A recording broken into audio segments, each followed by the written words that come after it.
আহলে হাদিস এক জায়গায় সফল, এদের শ্রোতারা এদের মাহফিলে যায় হাদিস কোরআন শুনতে, এদিক দিয়ে এরা সফল যাই কোক, কিন্তু এরা এর বাইরে বলবে না সফল।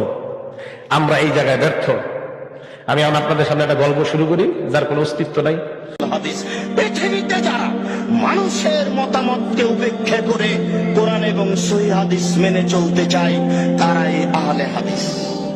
বিশ্বাস রাখুন আপনি, এই সহিহ হাদিস বলি এই জন্য ভালো মন্দ দুটাই একাকার হয়ে আছে। সৌদি আরব থেকে ইসলাম বের হয়ে ইরাকে ঢুকেছে, ইরাক থেকে বের হয়ে ইরানে গেছে, ইরান থেকে বের হয়ে পাক ভারতে এসেছে। আস্তে আস্তে ইসলাম উল্টে গেছে। উল্টে যাওয়া ইসলাম উল্টে যাওয়া মানুষের হাতে থেকেছে 750 বছর। ওরা চলে গেলে যাদের হাতে